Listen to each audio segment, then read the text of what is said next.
बिस्मिल्लाहिर्रहमानिर्रहीम। अस्सलामु अलैकुम स्टूडेंट्स, उम्मीद करते हैं कि आप खैरियत से होंगे। आज जुम्मतुल मुबारक है बच्चे, दुरूद पढ़ लेना अपने यहाँ से। आज का लेक्चर जो है हमारे पास मुश्तमिल है कंसेप्चुअल क्वेश्चन के ऊपर। एक्सरसाइज में हमारे पास जो है वो कंसेप्चुअल क्वेश्चन है।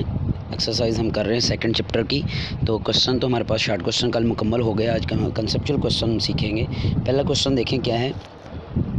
वाई 2 टिन कैन्स, कैन है हमारे पास टिन के, जैसा कि ये जो बोतल वाले होते हैं cans, with a string stretched between them could be better way to communicate than merely shouting through the air. असल में इस क्वेश्चन में क्या कहा, जैसा कि आपको फिगर में नज़र आ रहा है, बच्चे वो कह रहे हैं, पूछ रहे हैं कि हमारे पास जो है बजाय ऐसे दूर से आवाज़ देने से, क्या ये बेहतर नहीं है कि हम 2 टीन के कैन लें, उनमें जो है हमारे पास एक स्ट्रिंग रस्सी से दोनों बंधे हुए हैं, जैसा कि फ़िगर में नज़र आ रहे हैं। इस तरह से अगर हम एक दूसरे से कम्युनिकेट करें, रब्ता करें, दूर खड़े जो है वो किसी से भी, तो क्या इससे बेहतर ये है हमारे पास कि हम टिन कैन के ज़रिए जो है वो करें। और ये क्या बेहतर क्यों है, दूर से जो है अगर हम आवाज़ दें, ज़ोर से हमें चलाना पड़ेगा, लेकिन इसके थ्रू हम इजीली जो है वो कम्युनिकेट कर सकते हैं। ऐसा क्यों है ये हमने बताना है इसमें।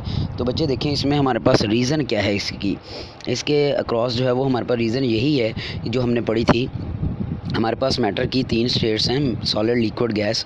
हमने पढ़ा था सॉलिड में सबसे ज़्यादा स्पीड ऑफ साउंड है, फिर उससे कम जो है वो लिक्विड में होती है, और सबसे कम जो है वो एयर में होती है। अगर हम with out can and string system जो है वो किसी को आवाज़ दे रहे हैं दूर से, तो हमारी आवाज़ जो है, साउंड जो है, थ्रू एयर प्रोपेगेट करती हुई दूसरे के कान तक जा रही है। और एयर में हमने पढ़ा हुआ है कि स्पीड ऑफ साउंड जो है वो कम होती है। जबकि अगर हम इस तरह से स्ट्रिंग ले लें या कैन ले लें जिसके थ्रू आवाज़ जारी होगी, तो ये आवाज़ सॉलिड के अंदर, स्ट्रिंग जो है ये मटेरियल आ जाएगा जिसके अंदर साउंड, स्पीड ऑफ साउंड जो है is more greater than the gases होगी। इस क्वेश्चन के आंसर में भी उन्होंने यही मेन रीज़न बताई है। दूसरे नंबर पे एक और मेन रीज़न इसकी ये है, वो भी कंसेप्चुअल है, वो भी सीखनी है आपने, कि अगर हम इस तरह से किसी को आवाज़ देते हैं तो हमारे पास आवाज़ जो है वो ऑल डायरेक्शन में मूव करती है, हर तरफ को आवाज़ वो सुनाई देगी। लेकिन अगर हम through string system, can string system आवाज़ देंगे तो वो थ्रू वायर जो है वो मूव करती हुई जो है वो सीधी कान दूसरे जो है वो एंड पर जाएगी। सो इसलिए हमारे pass through tin can system जो है आवाज़ ज़्यादा जाती है। सो इसका आंसर देख लें। Air is lighter medium than the, हल्का मीडियम है, लतीफ़ मीडियम है, ये समझ लें, than the other physical state of matter, यानी other physical state of matter यानी लिक्विड है या सॉलिड है, liquid and solid, that is मतलब उसने बता दिया। Sound expand in air in all direction and communicate becomes difficult between 2 points. और ऑल डायरेक्शन में जाती है, सो कम्युनिकेट करना डिफ़िकल्ट हो जाता है। But through the tin can and wire system, so इसमें क्या होगा, sound wave travel in specific direction and faster than air, और तेज़ी के साथ मूव करेगी, ज़्यादा मूव करेगी। तो इस वजह से हमारे पास जो है वो tin can and string system के थ्रू कम्युनिकेट करना इजी है, आसान है, और जो है वो ठीक भी है, आवाज़ भी ज़्यादा जाती है। दूसरा क्वेश्चन देखें, you can recognise person speaking with the same loudness from their voice, how is this possible. हम पहचानते हैं, कहता है, किसी पर्सन की आवाज़ को जब वो बोल रहा है, उसको जो है वो सेम लाउडनेस से, कोई 2 आदमी बोल रहे हैं सेम लाउडनेस से, हम उनकी आवाज़ों को पहचान लेते हैं। ये कैसे मुमकिन है। We can recognise person due to difference in the quality of 2 sounds. Quality है बच्चे जो हमारे पास हमें 2 सेम लाउडनेस की आवाज़ों में जो है वो फ़र्क करवाती है। क्वालिटी ही जो है वो हमें to differentiate between 2 same loudness जो है वो साउंड में फ़र्क करवाती है। क्वालिटी हमने पढ़ी है, ये साउंड की क्वालिटी हमारे पास जो है वो करैक्टरिस्टिक में आती है। नेक्स्ट आते हैं 11.3 की तरफ। You can listen your friend round a corner but you can not watch him her why. Third question में असल में वो पूछ रहा है कि आपका कोई दोस्त जो है वो दीवार के पीछे दूसरी साइड पे खड़ा है या कॉर्नर के पीछे खड़ा है, तो आप उसकी आवाज़ को कैसे जो है वो पहचान लेते हैं, हालांकि आप उसको देख नहीं सकते। तो बच्चे हमने साउंड की जो है वो प्रॉपर्टीज़ में पढ़ा था, साउंड वेव्स की प्रॉपर्टीज़ में, कि ये एक वेव है और वेव की प्रॉपर्टी होती है कि डायफ्रैक्शन, किसी ऑब्स्टेकल के क्रॉस मुड़ जाना। तो इसमें हम यही बात करेंगे कि हमारे पास जो है वेव जो है travel through medium in all direction and such diffraction, और शो करती हैं डायफ्रैक्शन का फिनोमिना किसी कॉर्नर के क्रॉस या सर्कल के cross. So therefore sound waves to us by diffraction phenomena. जो हम तक आवाज़ आती है वो आती है जी डिफ्रैक्शन के ज़रिए से। ये देखिए इधर जैक खड़ा है, जेल जो है दूसरी तरफ खड़ा है या वो बोल रहा है, तो दूसरे को आवाज़ उसकी सुन रही है थ्रू डिफ्रैक्शन।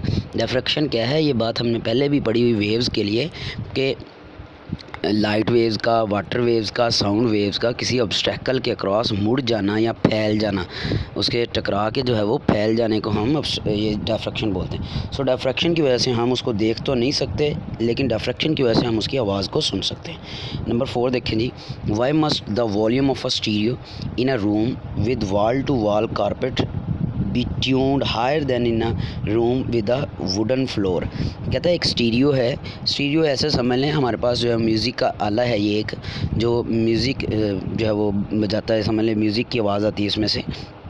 कहता है उसको अगर हम एक ऐसे कमरे में जो है वो बजाएं जिसमें हमारे पास जो है वो वॉल टू वॉल कारपेट लगे हुए हैं, नीचे कारपेट बिछे हुए हैं और जो है वो दीवारों के साथ भी इसी तरह से, तो पोरस मटेरियल जैसे समझने लगा हुआ है। जबकि एक हमारे पास जो है वो ऐसा कमरा जिसमें वुडन फ्लोर है, लकड़ी का, तो जो हमारे पास कारपेट वाला कमरा है उसमें हमें उसका वॉल्यूम ज़्यादा रखना पड़ेगा, जबकि वुडन फ्लोर में कम रखना पड़ेगा। ऐसा क्यों है?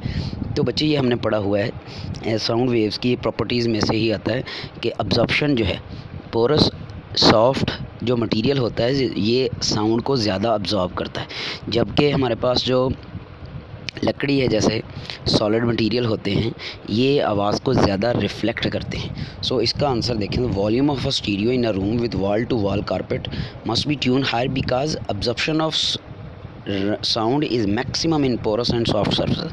वो ज़्यादा अब्जॉर्प्शन होगी, सो हमें इसका वॉल्यूम ज़्यादा रखना पड़ेगा। रिफ्लेक्शन जो है वो साउंड वेव की is less than from soft and regular surface, so reflection कम होगी इसलिए हम उसका वॉल्यूम ज़्यादा रखेंगे। जबकि so loud sound give the sensation easily, so loud sound जो है उसको हम इजीली फिर सेंस कर सकते हैं। जबकि हमारे पास वो रूम जिसमें फ्लैट वाल्स हैं और वुडन फ्लोर है उसके अंदर रिफ्लेक्शन मैक्सिमम होगी और हमें आवाज़ टकरा के वापस ज़्यादा सुनाई देगी, इसलिए हमें उसमें स्टीरियो का वॉल्यूम जो है वो लो रखना पड़ेगा। आगे चलते हैं जी, क्वेश्चन इसमें है हमारे पास 11.5 student says that two terms speed and frequency of wave refer to same thing. एक स्टूडेंट है, एक बच्चा कह रहा है जी कि स्पीड हमारे पास जो स्पीड है और फ्रीक्वेंसी जो है वेव की, ये दोनों सेम क्वांटिटीज़ हैं या इनको एक ही चीज़ वो मानता है। What is your response? आपका रिस्पांस उसके अक्रॉस क्या होना चाहिए? तो बच्चे आप उसको कह सकते हैं कि वो गलत कह रहा है। क्यों? Speed of sound and frequency of sound are two different terms, ये तो दो डिफरेंट क्वान्टिटीज़ हैं। कैसे? स्पीड क्या है, देखो इस डेफिनेशन लिखी है, speed is the distance covered by the waves in unit time. एक यूनिट टाइम के अंदर, एक सेकंड के अंदर कितना फासला तय करता है, ये उसकी स्पीड है, और वेव जो फासला तय करती है। जबकि फ्रीक्वेंसी क्या? Frequency is the number of waves passing through a point in unit time. Waves number of cycle पर सेकेंड है, तो ये हमारे पास इनमें फ़र्क है। So speed and frequency are two different quantities although time factor in common in both. हाँ, एक चीज़ इनमें कॉमन है जो कि टाइम है, यानी स्पीड में भी टाइम आता है तो फ्रीक्वेंसी में भी हमारे पास टाइम आता है। तो ये दो अलग-अलग क्वांटिटीज़ हैं। एक चीज़ कह लें कि इसमें टाइम सेम है जस्ट, वैसे ये अलग-अलग क्वांटिटीज़ हैं। आगे चलते हैं जी, नंबर 6 पे, two people are listening to the same music at the same distance. They disagree on its loudness. Explain this could happen, how this could happen। कहता है कि दो आदमी हैं, वो सेम म्यूज़िक को सेम डिस्टेंस से सुन रहे हैं, जबकि वो फिर उसकी लाउडनेस पे डिसएग्री करते हैं। फॉर एग्जांपल, एक आदमी कहता है जी मुझे ज़्यादा आवाज़ सुनाई दे रही है, जबकि दूसरा आदमी कहता है नहीं मुझे कम आवाज़ सुनाई दे रही है। इसका मतलब क्या हुआ फिर, ये कैसे मुमकिन है, कहता है ये पूछ रहा है वो। तो कंसेप्चुअली क्लास में ही बच्चे कह देते हैं, कुछ बच्चे कहते हैं जी हमें आवाज़ आ रही है, कुछ बच्चे कहते हैं नहीं हमें आवाज़ नहीं आ रही। तो इसका मतलब ये होता है कि कुछ बच्चों को आवाज़ आ रही है, इसका मतलब टीचर की आवाज़ ठीक है, जो साउंड जो म्यूज़िक जो वो दो आदमी सुन रहे हैं उसकी आवाज़ तो सेम ही आ रही है। लेकिन फिर फ़र्क कैसे किधर आएगा? फ़र्क आएगा बच्चे स्टूडेंट पे, फ़र्क आएगा हमारे पास जो है वो जो आदमी वो सुन रहे हैं उनके कान पे। हाँ, कान की फ़िज़िकल कंडीशन जो है वो डिफरेंट हो सकती है, वो हमारे पास जो है वो वेरी कर सकती है। फॉर एग्ज़ाम्पल एक के कान जो है वो साफ़ हैं और वो सेंसिटिव हैं, वो ठीक हैं, नॉर्मल हैं, इजीली जो है वो काम कर रहे हैं, नॉर्मली काम वर्किंग में हैं, जबकि दूसरे के कान जो है वो ठीक नहीं हैं। तो इसका मतलब ये हुआ जिसके कान ठीक हैं उसको आवाज़ सही सुनाई देगी, जबकि जिसके कान ठीक नहीं हैं उसको जो है वो आवाज़ कम सुनाई देगी। जैसा कि हम किसी जब ऐसे आवाज़ देते हैं, कोई कहता नहीं मुझे नहीं सुनी, तो हम उसको कह देते हैं अपने कान धुलाएँ, मतलब अपने कान जो है वो साफ़ करें, धुलाएँ, ताकि आपको आवाज़ सुनाई दे। तो इधर भी वही मसला है। Loudness of sound depend upon the physical condition of ear. कान की फ़िज़िकल कंडीशन पे डिपेंड करती है ऑफ लिसनर जो सुन रहे हैं। सो साउंड जो है वो appear louder to a person with sensitive ears than a man with defective ears. जिसके कानों में कोई मसला है, प्रॉब्लम है, उसको नहीं आवाज़, सो वो जो है वो डिसएग्री कर सकते हैं। Loudness due to different physical condition of their ears, ये मसला है जिनमें जो है वो एक का कान ठीक होगा, एक का कान सही ठीक होगा, एक का कान ठीक नहीं होगा, तो इस वजह से उनको जो है वो कम ज़्यादा सुनाई दे रहा है। नंबर 7 देखें, is there any difference between echo and reflection. Echo और रिफ्लेक्शन ऑफ साउंड में कहता है क्या फ़र्क है, इसको एक्सप्लेन करें। इको और रिफ्लेक्शन क्या है? रिफ्लेक्शन जो है हमारे पास वो होती है sound wave take place from any surface place in front of the sound. So sound wave reflective medium should be dense.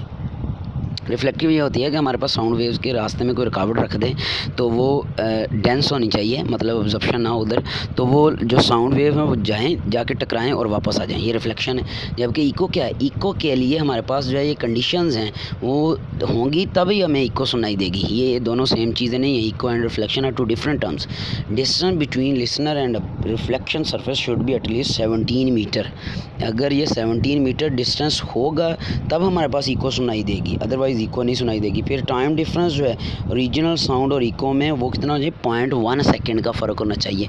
ये हमने दोनों कंडीशन पढ़ी हुई जब हमने इको को पढ़ा था, तो इको प्रोड्यूस होगी। सो इको और जो हमारे पास है रिफ्लेक्शन, इनमें फ़र्क है। सो इस वजह से ये हमारे पास दो अलग-अलग कहने के डिफरेंस टर्म है। ये डिफरेंस हमने बयान कर दिया इनमें। 11.8 देखें जी, will two separate 50 decibel sounds together constituent 100 decibel sound. कहता है क्या दो साउंड्स जो हैं 50 डेसिबल की, वो मिल के जो है वो 100 डेसिबल की एक साउंड बना सकती हैं? बिल्कुल बना सकती हैं। इफ़ टू वेव, उसकी कंडीशन है वो देखें क्या है। If two sounds are the same loudness are and coherent, same loudness हो, कोहेरेंट हो, same wavelength, coherent mean same wavelength, bracket में उसने बताया हुआ है, then they constituent 100 decibel sound, जो मिल के वो 100 वाली एक बना सकते हैं। मतलब इसमें ये होना बच्चे, हमने नेक्स्ट क्लास में जाके पढ़ना है क्या है कि जो क्रस्ट से मिले, ट्रफ से मिले, तो हमारे पास वो मिल के जो है वो 100 डेसिबल की बना सकती हैं। 50 डेसिबल का क्रस्ट